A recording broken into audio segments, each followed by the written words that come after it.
My name is Ryan Holcomb. I'm the computer operations manager for a large multinational oil and gas company. We were a Microsoft Premier partner for a long time since we went with our Office 365 environment back in 2014. Over the years, service started to degrade, especially as Microsoft outsourced our TAM. Over the years with Microsoft, we've run into a number of cases where the level 1 technician that gets assigned to the case, we go through troubleshooting, we finally get on a Skype session or a WebEx share where we're able to see exactly what's going on.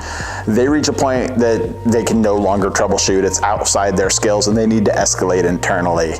My biggest concern and complaint is that by the time they get a new escalation manager on, it's usually a day, possibly 2 or 3 days later, and that person starts us over from scratch. We go through the exact same steps. They often get to the exact same place and then punt again. With Microsoft Premier support, we actually found that a huge number of our reactive tickets that we had were not resolved by the Premier support team. We often ended up reaching a point where they would admit to a bug or a fault or say this was an edge case that they hadn't thought of, and we would essentially recreate, redeploy, implement some kind of workaround to get around the issue in the Microsoft platform. With the Office 365, it seemed good. Every time I opened a reactive support ticket on anything but Office 365, it was a poor solution. I actually don't believe I ever got a fix on anything that wasn't Office 365 related. I would absolutely say that every reactive support ticket we ever had was with a third-party consultant. I don't believe I ever spoke to Microsoft directly on a reactive ticket. Proactive, we would occasionally engage a Microsoft engineer. Occasionally they would bring somebody in from one of the big 3 outsourcers. So we had a number of reactive cases. Major issue with our DFS environment, actually. Eventually, through escalations, we got to someone who told us that how we were doing DFSR, which Microsoft actually helped us implement, was not a recommended solution, because that ticket ended up having no resolution whatsoever. We actually determined that it was caused by a Microsoft bug in how they handle mount points. And they did not refund those hours. It turns out that they actually attempted to bill 127 support hours on that case. After a while, they restructured our Microsoft account team. When that happened, we moved to a new TAM who was a third-party consultant working on behalf of Microsoft. I heard through the grapevine that Microsoft was actually shuffling Premier again and moving to a new unified support model. When I saw that our prices were going to increase by about 30%, I started to look around for different services. I felt that since Microsoft had outsourced their TAMs, I might as well just outsource support.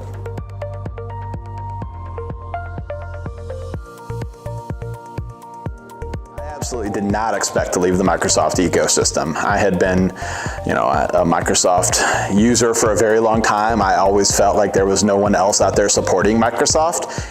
As I dug more and more into it, I started to see that, maybe it made sense. I mean, all the techs that I spoke to at Microsoft were outsourced employees. They were non-Microsoft badged. My TAM was not a Microsoft employee, and I saw that he was not badged, and I felt, look, if Microsoft's outsourcing their support to these third-party companies, maybe it makes sense to transition to a third-party company. Honestly, one of the first links that I clicked on was a great guide from US Cloud on the differences between Premier and Unified. At the bottom, there was a little link that said, click here to learn more. I opened that link. I started to see that there was third-party support for these Microsoft products from a Microsoft partner, so they could escalate tickets internally. In talking with the US Cloud people, they were educated, they knew everything that I was looking to do. They were giving me ideas on ways that I could do this or other things that I should be looking for during that initial meeting. And I realized that, maybe there's light outside of the Microsoft ecosystem and somebody else can support me on these products. And when we let them know that we were looking to rather than leaving Premier, we were actually looking at using a partner to kind of duplicate and replicate those Premier services that we were expecting to get from Microsoft. They actually on the phone said, "Is it US Cloud that you're transferring to?" And I thought that was probably a very nice way to prove that moving towards US Cloud was a good decision. I expected them to push back, but when we told them that we were transitioning to US Cloud, they didn't argue. They didn't really have a comment. That was basically the end of the conversation. We did not actually encounter any friction whatsoever. When we spoke to our regular Microsoft account rep regarding it, they actually let us know that they don't get paid on Premier sales, so it didn't matter to them. We renewed our EA like normal. There were no issues at all. Because we're an Office 365 customer, we're still entitled to Office 365 support. I met with my TAM early on. He asked me for a set of contacts. So I just gave him a list of the IT staff, their relevant roles, phone numbers, email addresses, and they had imported all of them into the portal the next day.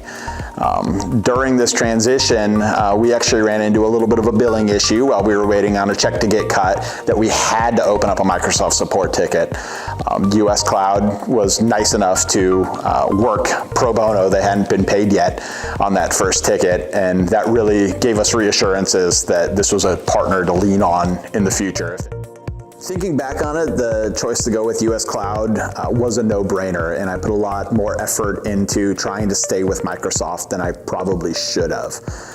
I think it's likely that we'll be renewing with US Cloud this year and in years to come, and we're actually looking at adding additional services with US Cloud outside of the Microsoft Premier support that we've purchased thus far. I absolutely believe that Microsoft would welcome us back. I think they would take our money. I'm not sure that I would be interested in going back to Microsoft, even if they were able to bring the cost down to match what I'm paying with US Cloud today. I've had a lot of very good experiences with US Cloud. We've leveraged them for a number of upgrades, a number of planning sessions, and I think that the transition to US Cloud was definitely a good choice.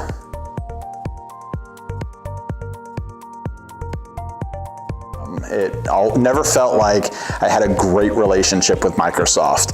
US Cloud has been a completely different case. We've done a number of proactive support events.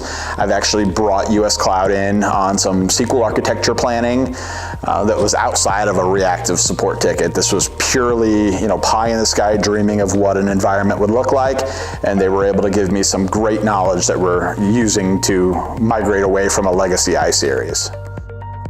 US Cloud's been very responsive to email. Anytime I've opened a ticket, I've felt like a response time was quick. I've got an answer, by the end of the day, typically to the question. I've got somebody working on it, somebody researching the issue in the background. I never felt that with Microsoft. I often felt like I was just being passed around from queue to queue to queue until we were able to solve the issues ourselves. Every ticket I've ever opened with US Cloud has been resolved within 3 business days. I don't believe I had a single ticket ever resolved from Microsoft within 3 business days. Speaking with my engineers about their experience working with US Cloud, I've never got anything but fantastic feedback. I've had them pit US Cloud and Microsoft head-to-head on the same issue. Every single time, US Cloud has beat Microsoft to the punch and resolved the issue first. We actually had a funny instance last year where I had one tech open a ticket with US Cloud and another tech open a ticket with Microsoft for the exact same issue. Over a day and a half later, we've got the US Cloud tech. He's resolved the issue, everything's up and running, and everything's working great. 2 weeks later, the Microsoft tech let us know that they were not able to resolve the issue, but they saw that it was working fine and asked if they had permission to close the ticket. So definitely a different story between the support that we're getting from Microsoft and the support that we're getting from US Cloud. One of the nice things I saw with US Cloud was that they would not expire our hours. If we did not use our hours, they would carry over into the next renewal, which I thought was a great change based on where Microsoft was. that's definitely been a nice feature of US Cloud. They seem to be a Microsoft shop, but they also have experience with other products. So when we bump into an issue that might touch VMware a little bit, might touch Cisco WebEx a little bit, they don't just draw a line in the sand and say they won't help us and it's the other guy. I've not had US Cloud point the finger at another vendor yet. Yeah, we've definitely leveraged US Cloud to assist us with Office 365. Our experience has been that the level 1 techs typically aren't the best or typically punt on the issues, and we need to go through a period of escalations. What we've been doing is using US Cloud to open that initial case ticket. They look into the issue, they see if there's anything that they can solve quickly, and if not, they actually escalate on our behalf. I'm likely not at liberty to say, but it's 6 figures. But you didn't hear that from me because my renewal's coming up soon, so, yep. I've spoke to a number of customers in the area. I've spoke to a number of vendors and reps and let them know that working with US Cloud has been a pleasure, giving them opportunity, or I wouldn't hesitate to recommend US Cloud to a client, a friend, or anyone else in the community that I've spoken to. I'm not even lying. I'm straight up honest. I'm really happy with US Cloud. So the only thing I want from US Cloud is more support on additional products that they don't support today.